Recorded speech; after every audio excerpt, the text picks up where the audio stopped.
ರಾಷ್ಟ್ರೀಯ ಅರ್ಹತೆ ಮತ್ತು ಪ್ರವೇಶ ಪರೀಕ್ಷೆ 2024 ಪರೀಕ್ಷೆಯಲ್ಲಿನ ಅಕ್ರಮಗಳ ಬಗ್ಗೆ ವಿವರವಾದ ವರದಿಯನ್ನು ಸಲ್ಲಿಸುವಂತೆ ಕೇಂದ್ರ ಶಿಕ್ಷಣ ಸಚಿವಾಲಯವು ಬಿಹಾರ ಪೊಲೀಸ್ನ ಆರ್ಥಿಕ ಅಪರಾಧಗಳ ಘಟಕಕ್ಕೆ ಆದೇಶಿಸಿದೆ ಎಂದು ಮೂಲಗಳನ್ನು ಉಲ್ಲೇಖಿಸಿ ವರದಿ ಮಾಡಲಾಗಿದೆ. ಮೂಲಗಳ ಪ್ರಕಾರ ಇಒಯು ನೀಟ್ ಯುಜಿ 2024 ಪೇಪರ್ ಸೋರಿಕೆಗೆ ಸಂಬಂಧಿಸಿದ ಸಂಪೂರ್ಣ ಪುರಾವೆಗಳ ಪಟ್ಟಿಯನ್ನು ಸಿದ್ಧಪಡಿಸಿದೆ.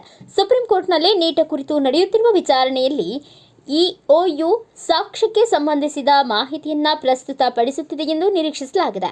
ಪೇಪರ್ ಸೋರಿಕೆಗೆ ಸಂಬಂಧಿಸಿದ ಪುರಾವೆಗಳಲ್ಲಿ ಸುಟ್ಟ ಪ್ರಶ್ನೆ ಪತ್ರಿಕೆ, ಒಎಂಆರ್ ಹಾಳೆಗಳು, ಬುಕ್ಲೆಟ್ ಸಂಖ್ಯೆಗಳು, ಪೋಸ್ಟ್ ಡೇಟ್ ಮಾಡಿದ ಬ್ಯಾಂಕ್ ಚೆಕ್ಗಳು, ಪೇಪರ್ ಲೀಕ್ ಮಾಫಿಯಾದಿಂದ ವಶಪಡಿಸಿಕೊಂಡ ಫಾರ್ಮೆಟ್ ಮಾಡಿದ ಮೊಬೈಲ್ ಫೋನ್ ಮತ್ತು ಅಭ್ಯರ್ಥಿಗಳ ದಾಖಲೆಗಳು ಸೇರಿವೆ ಎನ್ನಲಾಗಿದೆ. ಇದಲ್ಲದೆ ಪ್ರಶ್ನೆ ಪತ್ರಿಕೆಯನ್ನು ಕಂಠಪಾಠ ಮಾಡಲು ಅಭ್ಯರ್ಥಿಗಳನ್ನು ಮಾಡಿದ ಸ್ಥಳಗಳ ಬಗ್ಗೆ ಇಒಯು ಸಹ ಮಾಹಿತಿಯನ್ನು ಹೊಂದಿದೆ.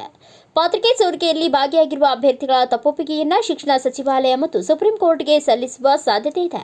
ಜೂನ್ 18ರಂದು ನೀಟ್ ಯುಜಿ 2024 ಪರೀಕ್ಷೆಯನ್ನು ನಡೆಸುವಲ್ಲಿ ಯಾವುದೇ ವ್ಯತ್ಯಾಸ ಕಂಡುಬಂದಲ್ಲಿ ತಕ್ಷಣವೇ ವ್ಯವಹರಿಸಬೇಕು ಎಂದು ಸುಪ್ರೀಂ ಕೋರ್ಟ್ ಕೇಂದ್ರ ಮತ್ತು ರಾಷ್ಟ್ರೀಯ ಪರೀಕ್ಷಾ ಸಂಸ್ಥೆಗೆ ತಿಳಿಸಿದೆ. ಪರೀಕ್ಷಾ ಪ್ರಕ್ರಿಯೆಯಲ್ಲಿ 0.001ರಷ್ಟು ನಿರ್ಲಕ್ಷ್ಯ ಕಂಡುಬಂದಿದೆ. ಅದನ್ನು ಸಂಪೂರ್ಣವಾಗಿ ವ್ಯವಹರಿಸಬೇಕು. ಈ ಎಲ್ಲ ವಿಷಯಗಳನ್ನು ವಿರೋಧಿ ದಾವೆ ಎಂದು ಪರಿಗಣಿಸಬಾರದು ಎಂದು ನ್ಯಾಯಮೂರ್ತಿಗಳಾದ ವಿಕ್ರಮನಾಥ್ ಮತ್ತು ಎಸ್ವಿಎನ್ ಭಟ್ಟಿ ಅವರು ರಜಾಕಾಲದ ಪೀಠ ಹೇಳಿದೆ.